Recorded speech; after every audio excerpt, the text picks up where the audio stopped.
seconds to go. We need a Minneapolis miracle. Case on a deep drop, steps up in the pocket. He'll fire to the right side. Off by Diggs. Stay up. Oh my God! 30, 10, touchdown! Are you kidding me? Miracle finish! It's a Minneapolis miracle! Oh my God! No way! What a miracle finish! Hey, and welcome to the State of Purple podcast. I am AJ Mansour. That's Jack Day. We are your hosts for this week's State of Purple podcast, KFAN's weekly Minnesota Vikings podcast. And now the training camp has started. There's actually quite a bit of stuff to talk about for the Minnesota Vikings. Jack, we went quiet for most of the summer, and it all just got thrown in our faces last week. How you doing, man? I'm doing well. Yeah, it was kind of a weird transition. I think there were some exciting things that we saw last week at camp that were at least had me excited, and then they throw the pads on this week. So football is officially back because the pads are on, but obviously not all news is good news for the Minnesota Vikings currently after what happened Saturday night.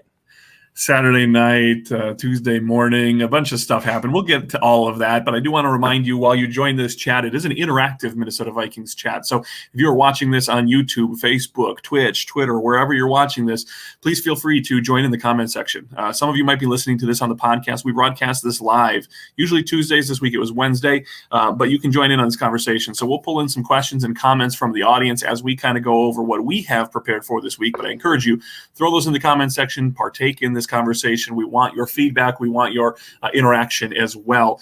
Jack, training camp, we're about a week into training camp, almost exactly a week, I think, right? They reported last Wednesday. Yeah, that sounds right. First practice was last Wednesday. Whatever. We're about a week in, 7 practices. It's been an interesting couple of days. You mentioned Saturday. I'm going to pull up our first graphic here. We have nice transition, AJ. Let's get this one here. Boom. And boom, we'll go to this one. Mike Zimmer, not a happy camper for the Minnesota Vikings. Clearly, he has been all over the news this last couple of days, mainly because of COVID and a positive COVID test within the Vikings locker room that resulted in a couple players having to sit out of practice. 5 practices now they're going to have missed. Those 3 quarterbacks, Kellen Mond, Nate Stanley, and Kirk Cousins. Now, there has been some conflicting reports about where this, how this virus came in as far as whether Kellen Mond was vaccinated or not vaccinated. I don't think that that's been confirmed. I think people went with that right away, but it's sounding more and more like maybe he isn't vaccinated, but we'll leave that one up in the air for now. The big question here, Jack, is we are positive now because Nate Stanley and Kirk Cousins had to sit out as close contacts to Kellen Mond, who did test positive. We are positive now that those two are not vaccinated. Nate Stanley, that is what it is. But the big issue here is Kirk Cousins, the starting quarterback, highly paid starting quarterback for this Minnesota Vikings team. Had to sit out. It sounds like actually Zimmer said today that they are going to be cleared to return to practice tomorrow if everything goes well today. But given the situation, the new rules in the NFL, close contacts that are not vaccinated need to be quarantined, kept separate from the team for, a 5-day period before they can return. Multiple tests, I'm sure, had been done to find him negative. This is frustrating in the training camp period of time because they're missing practices. 5 practices they'll have missed. But, Jack, where this becomes dangerous is in the regular season, and that's why Mike Zimmer is so frustrated. Report came out yesterday that the Vikings were one of the lowest vaccinated teams, the lowest percentage rate, somewhere within that 70% rate, and some of that's still working right now. Jack, this is causing problems, whether the players say it or not. This is a concern within the locker room, the number of players that are not vaccinated and the impact it could have on this team when the regular season starts. 100%. And I myself go back to, granted, I haven't stepped on a football field since high school, but it's got to be just a weird thing in that locker room where there's going to be people on both sides of the spectrum, obviously, with Kirk Cousins being reportedly unvaccinated. And I think, like you just said, I think it was under 70%. It was somewhere in the 60% of players that were. Yeah, and real quick, I think the specific one was 64.7%. I don't know where the 0.7 comes from, but 64.7 were not fully vaccinated.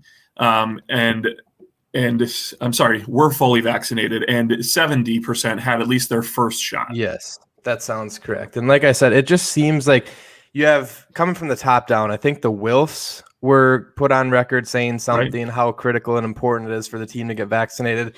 And for Mike Zimmer, it has to be one of the most frustrating things that he can deal with right now, because he is going into a season where I think you can argue both sides of this, but I think I lean towards the side of the spectrum that Mike Zimmer is potentially on the hot seat. I think he was in the top 5 of coaches that were likely to get fired first in the 2021 season.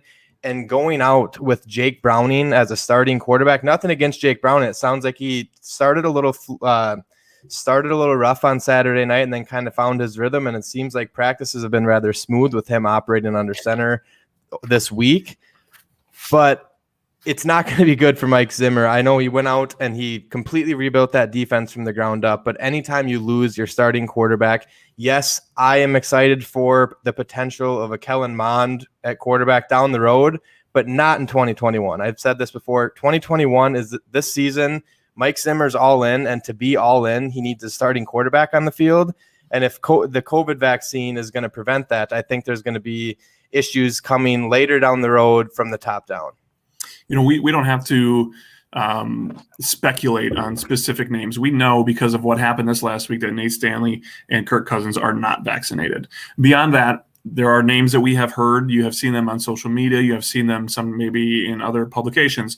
We don't need to go into who that is. That being said, some of those names are relevant. Some of those, and even if they're not, even if it's a depth player, even if it's a special teamer, whatever it is, the impact that has on whether or not you can make a roster or whether or not you have be a detriment to your team in the regular season. If you're a depth guy or a starter, you are part of this team. You are there for a reason. You have a role on this team, especially if you're one of the 53. So at that point, then it becomes more and more important that you are protected one way or the other from this vaccine. And it sounds like some precautions may not have been being taken, or vaccines may not have been being taken. However you look at that, however you feel about the vaccine, however you feel about COVID, whatever that is, this is the reality that we're living in. And the NFL is not making any qualms about their stance on vaccine and on COVID. They're not willing to not have fans in attendance. They've talked about how they will forfeit games. They will forfeit paychecks if your team needs to back out of a game because of a COVID breakout or whatever that might be. The players obviously will miss games. There are situations like you mentioned with Mike Zimmer, who maybe his job's on the line this year. And if he doesn't make the playoffs because somebody misses a handful of games because of COVID, that he does have stake in this game. Like, this is his livelihood. This is his team. He wants to win. He wants to keep his job. Everybody wants this team to win. And the best chance for these players to win is to be safe, be healthy, and be on the field. That may be up in the air. I'm not going to convince these players to change their minds. Mike Zimmer might, the Minnesota Vikings might, the NFL might. You and I are sitting here speculating. I know we're both vaccinated and set to go. We still take precautions. I still wear a mask when I go out into public, especially now that things are kind of ramping up again. You can't reschedule games like you did last year. This is the kicker here. Last year, you were able to reschedule games. And if the Steelers couldn't play on a Sunday, then they played on a Tuesday or whatever it might be. That's not going to be in the plans this time, because there are fans who are spending money, putting dollars in the pockets of NFL owners, that they're not going to reschedule games. They don't want to cancel games either, but they're not going to reschedule a Sunday game to a Tuesday because they're hoping that they can get 40, 50,000 fans in the building. That also might be up in the air. We'll have to see with that as well. Needless to say, though, Mike Zimmer is not holding back. He is not leaving any question to how he feels about vaccinated or unvaccinated. He basically said that if you are unvaccinated, you can make your own decision. You can do whatever you want. But if you're unvaccinated, stay the heck away from me. That's what he said with Barrero yesterday. It's a pretty close to an exact quote, but it's a very good paraphrase. He basically said, stay away from me. I don't want to deal with it. I don't want to have to worry about it. So an interesting twist, and it was the night practice. The night practice, everyone was excited to go out there, and we find out that afternoon that 3 quarterbacks, the young, exciting rookie, the starter, and then one of the depth guys, Nate Stanley, weren't going to participate. Now, you mentioned Jake Browning. we're happy to hear that he's doing well. We're happy to hear that he had a decent night on Saturday. He's been able to hold practice and do a good job this last week. But Jack, I don't think there's anybody that thinks that he's going to be a starter, that he's better than Kirk Cousins. This might be the difference between making the team over someone like Nate Stanley and not making the team. Like that is a real thing. If you're vaccinated, you don't have to take some of the same precautions. You don't have to space out, whatever it is. This came out too, Jack, this last year, that the Vikings always had one quarterback who wasn't in the quarterback room, to just in case if there was an outbreak in the quarterback room, at least they had one person who wasn't in that room. Those sorts of precautions might have to be put in place. But real quick, your thoughts on Jake Browning, your thoughts on his week that was kind of weird, but then what that might mean for him going forward. Yeah, I think Jake Browning has put himself in a great position moving forward. I think there's a very good chance that we see Jake Browning. I don't know if it was a competition or how that's been going. When I was out at camp, I was watching a lot more of Kirk's reps than I was Jake Browning and Nate Stanley. However, I just feel like what he just did, the valuable reps that he got from Saturday through tomorrow, he might have just slid himself into that quarterback 2 spot, because I think Kellen Mond, he is an exciting prospect, but I don't know if he's ready to necessarily claim that backup spot. And this is just speaks to the nerdiness that I am and some of my friends are. But I was talking to some of my buddies this week, and I don't have any of this pulled up. I should have had some of this pulled up in front of me before we got into this. Go back and look at Jake Browning's high school stats. They are absolutely absurd, out of this world. He had a great high school career. He played at Washington. I believe he was undrafted coming into Minnesota as well. And he was someone that I didn't think should have gone undrafted at the time. And if he earns that spot, I'd be excited for him. I think he's been the only quarterback obviously there willing or able to practice over the last couple of weeks. And I just kind of want to wrap up this talk with saying this. I think you and I both agree on this. I think most people in the media will agree on this. We want to spend our times, whether it's a Vikings tough loss, if they get blown out, I'd much rather be talking about that than having to talk an entire week about how the Minnesota Vikings had to forfeit a game due to COVID protocols. And I know you feel the same way about that. Yeah, no doubt. I saw a funny meme, and I forget it was a movie reference, but essentially it was all the Packer fans who had been dealing with all their stuff throughout the offseason that got rectified, and Aaron Rodgers shows up to camp kind of laughing back at the Minnesota Vikings fans who were laughing at them during that situation. But, the Vikings are going to Vikings, and this is what we do here in Minnesota is we have off-the-field controversies. We have situations surrounding players that you just can't quite make up. But, Jack, this kind of encompasses a little bit of the injury report of sort, but let's talk a little bit actually of the injury report with this team. We did have an injury last week. BC Johnson, torn ACL, I believe it was, done for the season. He was going to be one of those guys potentially fighting for that wide receiver 3 spot. Definitely, beyond that, whether wide receiver 4, depth guy, special teams, someone that people had high hopes for. You always hate seeing guys go down in training camp for the season, but do you think that this solidifies that third wide receiver spot as D.D. Westbrook's role? I'm not sure. Obviously, D.D. Westbrook is coming off of that torn ACL, and he hasn't. I think he was in pads yesterday, but I don't think he's been a full go quite yet. There's been other guys that there are several reports on a guy like KJ Osborne, who's coming into his second year. I read something on him yesterday that was saying basically his offseason workout routine, who he was surrounding himself with. He was working out with Justin Jefferson. He was working out with other high-profile wide receivers. And it has shown throughout the first week of practice. KJ Osborne has been a name that has kind of slid his name up that depth chart. He wasn't a name that I think most Vikings fans and Vikings media weren't expecting him to slide into that race, especially when they go out and draft Amir Smith-Marset. They get D.D. Westbrook. Chad Beebe has kind of been in that role over the last couple of years when he's healthy too. So that wide receiver 3 spot, I think, is still kind of up for the taking. I give the slight edge to D.D. Westbrook if he can get back to fully 100% healthy, just because he has the experience. But that is still a position that I'm really excited to see how that pans out over the preseason, over the joint practices with the Broncos next week, and how that works out into the regular season. We've got a couple other kind of knick-knack injuries that we've been monitoring throughout camp. That'll probably be a good transition into our next point, actually, because some of those injuries factor in with those young rookie offensive linemen. Mike Zimmer with Dan Barrero yesterday actually did say that they are expecting that Christian Darrisaw, their first-round pick left tackle, expected, I think you could say, to be the starting left tackle for this team, will or should take the football field on Monday for the first time in training camp this coming Monday for the Minnesota Vikings.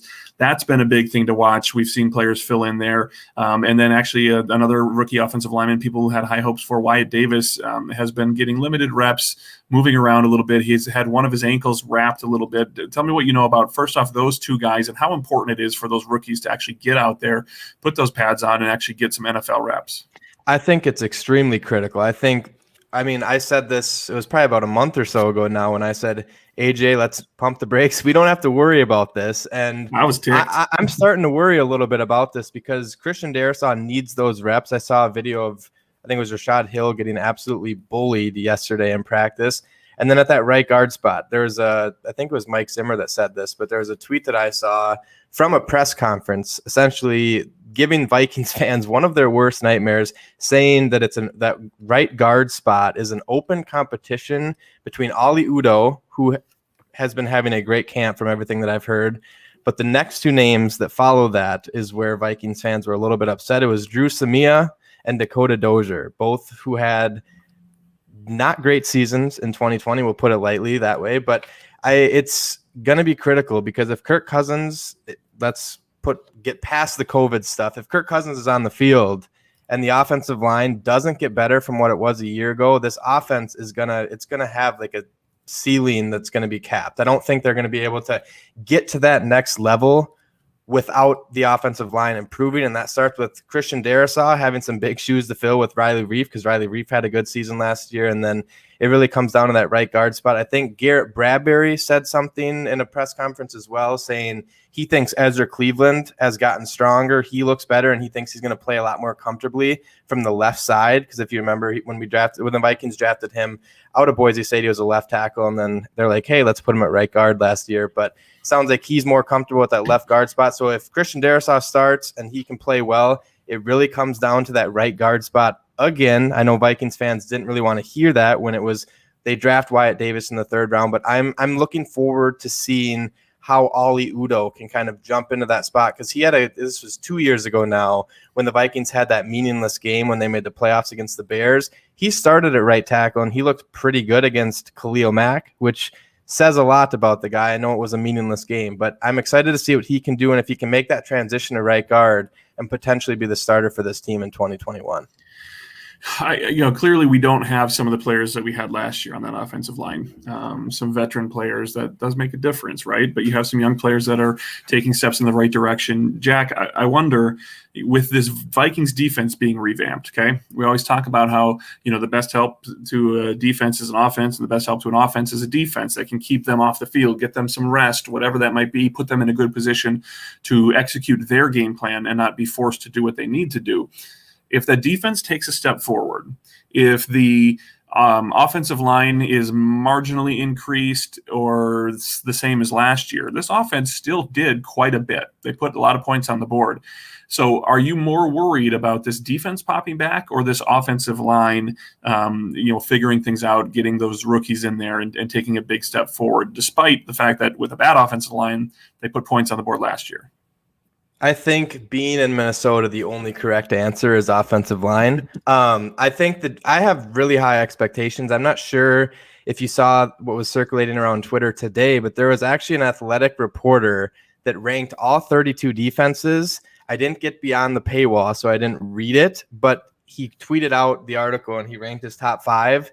And at number 1, he had the Minnesota Vikings defense. And I'm not sure I'm ready to get to that level, but I've said I have expectations of the Minnesota Vikings with the talent that they brought in and Mike Zimmer coming in. We've talked about this a couple times on the show as well.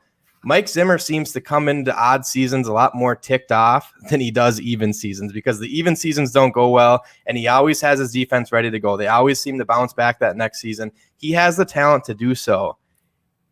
if Kirk Cousins cannot get time in the pocket, I still think the offense will be fine. You have the skilled guys. Delvin Cook is going to do fantastic things on the ground. You have Justin Jefferson, Adam Thielen, and Irv Smith Jr. has been having a great camp as well.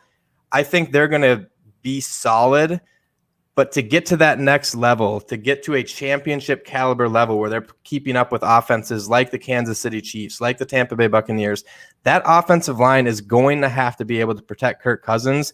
And Christian Darrisaw, yes, he was a first-round pick, but that doesn't mean he's going to come in and be a better or an upgrade over what Riley Reif was in 2020. I think his PFF grade was like a 71 or something along those lines. So he wasn't terrible. That wasn't the weak link of the offensive line. The weak link was that interior of the offensive line. And I think moving Ezra Cleveland to left guard and potentially sliding Oli Udoh or potentially a Wyatt Davis if he starts to turn things around and can get healthy, I think that will take that offensive line to the next step. And even if that offensive line can just get to like an average level of play, this Vikings team is going to be very exciting to watch this year.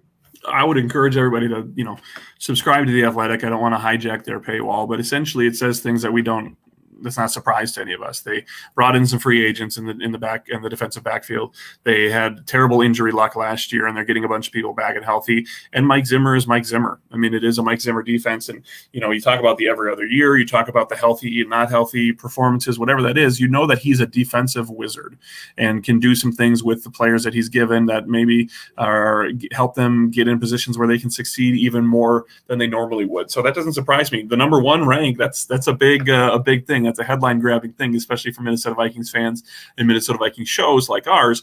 But yeah, I don't think anyone does not expect Mike Zimmer's defense to bounce back this year based off of especially the terrible statistics they put up last year, basically across the board. So that's not a gigantic surprise right there. Jack, I know you have some players that we're going to highlight in a second here. One more thing I want to get to before we do that real quick, though. We did get some news and some resolution to the story surrounding Jeff Gladney this week. Jeff Gladney, indicted in Texas following that assault case that popped up, I think, last April. It was right around the draft, right before the draft. He was indicted in Texas and released by the Minnesota Vikings yesterday. They've had some time to plan for this and really, assume that, they probably knew what was going on or what was coming. They made some moves in free agency. They didn't really do much in the draft, but they did make some moves in free agency. Anytime you lose a first-round pick, it's a terrible situation. But how do you think this leaves the Minnesota Vikings immediately this year as far as cornerback depth, and should we be worried about that?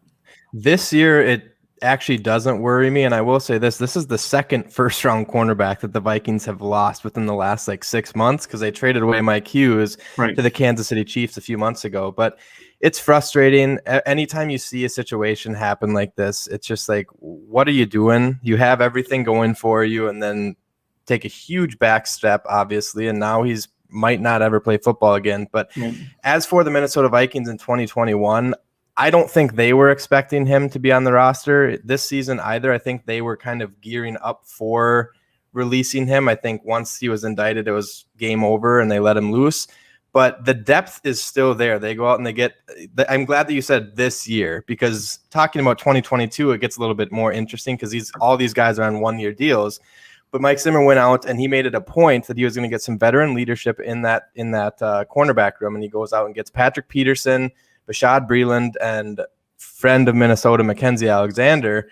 And I think I'm very excited about that position group. And then Cameron Dancer started to come on as of late in the back half of 2020. That's 4 cornerbacks that I think most Vikings fans should be comfortable with having starting any given Sunday. And then they still have some depth there. Harrison Hand was making some noise throughout OTAs. Chris Boyd has kind of been that locker room presence where it seems like he's friends with everybody on that roster. And I think they have a ton of good depth there, and they have some veteran leadership that they didn't have in 2020. And I think that's going to help this defense out dramatically in 2021. Yeah, I mean, we can figure it out beyond that after that point in time. But for now, I think I would agree with you. Jack, you have some players that have been standing out to you in Vikings training camp so far. Give us a couple names of players that might be turning heads, might be giving some position battles, some thought that maybe we didn't think of when we opened up. Yeah, I wrote an article on last Thursday night, and you can go check that out on KFAN.com, just kind of recapping some of my thoughts. And I'll preface this by saying this was prior to all of the COVID stuff, so I still wanted to mention this, even though he hasn't practiced since, was it Friday now? But when I was out there on Thursday afternoon, Kirk Cousins looked different. There was a Good Morning Football interview with Irv Smith Jr., who is another guy that's also on my list, and we can get to that in a little bit. But Irv Smith's essentially, I'm not going to quote this exactly, but he said something along the lines of Kirk Cousins is playing with a little bit more of a chip on his shoulder, and he's got a little bit more swag to his game this summer is what he said, something along those lines. And I took note of that, and I wanted to watch him when we were out at camp on Thursday, and he had a completion. I think one was to KJ Osborne, and I think the other one was to Adam Thielen. One was a 25-yarder, and one was a 40-yarder. And instantly after, I've never really, maybe he has done this in years past, but I haven't noticed it. But Kirk Cousins was absolutely going insane, up and down his offensive linemen, slapping them in the head, and he was actually screaming, and he was pumped up. That's been something that I've said since he arrived here in 2018. I think many Vikings fans have kind of felt odd about how he goes about his business sometimes, and I think they've wanted to see that fire out of their starting quarterback, and I think that might be here. Granted, take that with a grain of salt with all the COVID stuff going on, but I do think that Kirk Cousins is going to look a little bit different, and if he can play with a little bit more of an edge in 2021, I think it could be a special season. But going through a couple other names, Irv Smith Jr. has been kind of the breakout candidate for the last 2 seasons. When the Vikings drafted him out of Alabama a couple years ago, he was kind of hidden on that depth chart behind Kyle Rudolph, obviously, and now he has full reign of that tight end room. I think Tyler Conklin was actually out of practice yesterday, so he was getting a ton of reps, and he's making the most of them. He's making spectacular catches. That's all over the Vikings social media. If you haven't seen those, there was one where he was like falling down, and he like bobbled it and brought it down. It was spectacular. And then switching over to the defensive side of the ball, Tom Pelissero had a report that I thought was interesting. This was late in the week last week, essentially saying once Bashaud Breeland is healthy, that other cornerback spot opposite of Patrick Peterson is his. I thought it was going to be a little bit more of a competition between him and Cameron Dancer, but obviously Bashaud Breeland must be having a pretty solid couple of days of practice as well. I'm looking at the roster fully. I don't love talking about kickers, but Greg Joseph in a game-like situation hit a 52-yarder yesterday, which is good because I didn't hear as good of things about the night practice on Saturday. And the final name on the defensive side of the ball, it sounds like Nick Vigil might be sliding. That's still a wide open spot. I wrote that in my article last Thursday night as well, is that linebacker 3 spot. It looked like they had Chaz Surratt, they had Nick Vigil, they had a couple guys out there kind of rotating in. They had DJ Wanham playing linebacker a couple times, which is an interesting wrinkle that I think Mike Zimmer might be throwing into his defense this year. But I think Nick Vigil was kind of prior to training camp, that's who I had sliding in when the Vikings go out into that base formation. And I think I've heard a couple good things. I think Lieber actually said something that he looked really fluid in coverage. The Vikings love having linebackers that can cover. Obviously, Eric Kendricks is one of the best in the business in that area of the game. So I'm excited about Nick Vigil, his veteran leadership as well. They have some young guys with Troy Dye back there as well. And like I just said, Chaz Surratt. But I'd rather have a veteran in that position in 2021 that's going to kind of communicate hopefully a little bit better with Anthony Barr and Eric Kendricks. But those are a few names that I'm looking forward to watching throughout the rest of training camp, preseason, and then we'll see how things go when we get to the regular season. Right. And some of those names it's a big deal if they step up and can actually fill in and do something. Jack, my favorite thing from training camp so far has been technically off the field. It has lived on social media. It's been a highlight so far for me. They do this every couple days. I think they've done 2 so far. Have you seen the little riddle videos that the Vikings Twitter account is releasing? Right before we hopped on this, I actually retweeted, I think it was the one from yesterday about the horse, and I was just geeking out over it. They are hilarious. It's great. They've done a couple of them now.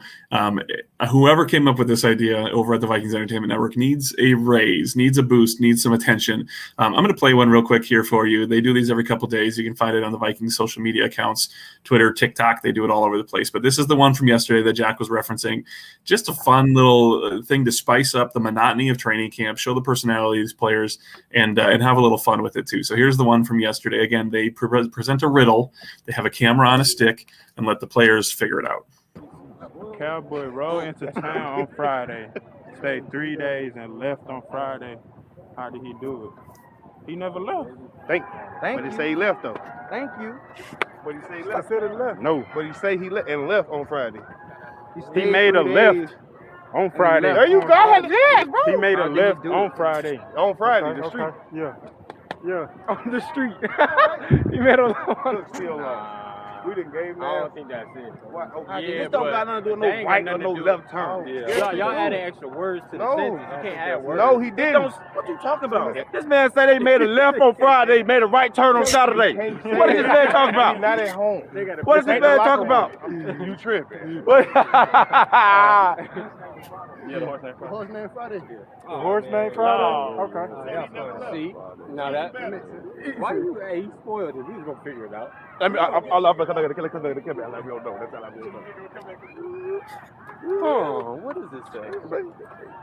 Cowboy rode into town on Friday. Stayed 3 days and left on Friday. What about the horse? The horse named Friday! So that's the bit right there. It's a fun little thing that they've been adding. So pay attention to the Vikings social media accounts, and you will find the next one. You can find the 2 that have already been up. The other one was something about a car turning and which wheel doesn't turn when the car turns or makes a left turn. But just fun stuff. Congrats to the VEN. They do a great job. I don't know how it compares to other teams across the league, but I have to imagine that they are the tops. So always fun to do that. So Jack, any parting thoughts or anything you've got planned for KFAN.com this week? Nothing too crazy. I'll just probably be keeping an eye out at training camp and seeing what transpires over the next couple of days. It's exciting having the players back in pads. Hopefully it'll get a little bit more physical. Obviously want to stay away from the injuries, but any chance you get to be able to hear the pads popping, I think it's perfect for if you're a nerd about football like I am myself. But looking forward to a couple position battles still, that wide receiver 3 spot, that third linebacker spot, who comes out and starts first game in Cincinnati opposite of Patrick Peterson. The defensive end spot is still up in the air, whether that's defensive end or if they're going to be playing that third linebacker spot like we've seen DJ Wanham and Stephen Weatherly doing quite frequently throughout training camp thus far. But I'm just looking forward to getting into some real football next week when the Denver Broncos come to town, and then preseason games are going to be here before you know it. And then it's going to be September, October, and we're going to be sitting watching these games. It's going to be 55 degrees and it's going to be perfect. It's absolutely crazy. It's here. It's actually real football right around the corner. Thank you for listening to this podcast, for partaking in this podcast video chat. We'll do this every week, so you can join in on the KFAN social media channels and partake and participate, get your comments on the screen.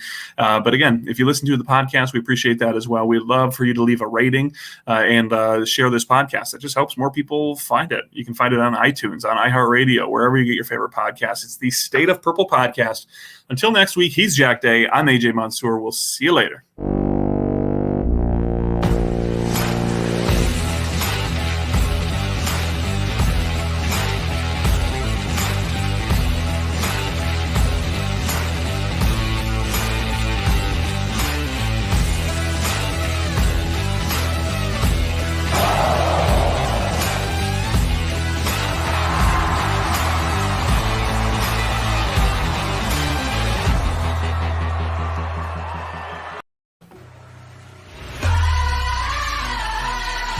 Seconds to go. We need a Minneapolis miracle.